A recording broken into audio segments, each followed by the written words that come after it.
जी बिल्कुल सिंध जे गादीअर शहर कराची में जेको आहे चौमासी बरसातुनि जो पहिरियों वसकारो जेको आहे अॼु सुबुह खां सवेर शुरू थियो, जेको हिन वक़्तु ताईं वक़फ़े वक़फ़े सां जारी आहे। मौसमियात खाते जो चवणु आहे त ही सिस्टम जेको आहे उहो हिंदुस्तान खां पहिरियां थर में दाख़िल थियो, जंहिंखां पोइ आहिस्ते आहिस्ते सॼी सिंध में पखिड़िजंदो पियो वञे। अॼु सुबुह सवेर असां ॾिठो त फजर जी अज़ान खां पोइ गादीअर शहर कराची में जेको आहे चौमासी बरसातुनि जो पहिरियों वसकारो थियो, जंहिंखां पोइ मौसम ख़ुशगवार बणिजी वई आहे।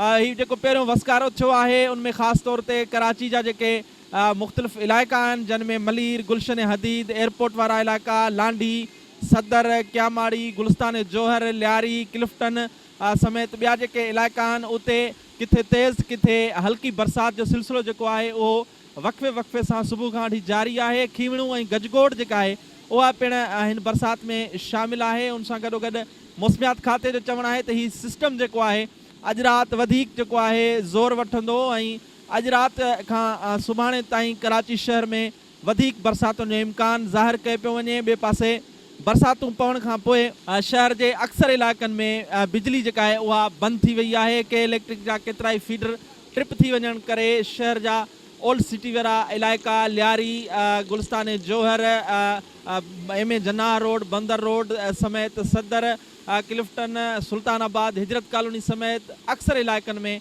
बिजली सुबुह खां वठी गुम आहे, जंहिंजे करे शहरी सख़्तु परेशान आहिनि। ॿिए पासे मौसम ख़ुशगवार थी वञण करे शहरियुनि जेको आहे मुख़्तलिफ़ तफ़री हंधनि, सी वियूं ऐं जेके मुख़्तलिफ़ पार्क आहिनि उन्हनि जो रुख़ कयो आहे। मौसमियात खाते जो चवणु आहे त हीउ सिस्टम सॼी सिंध में सुभाणे ताईं पखिड़िजी वेंदो ऐं ईद ताईं जेको आहे किथे तेज़ किथे हल्की बरसाति जो सिलसिलो जेको आहे उहो जारी रहंदो। जी।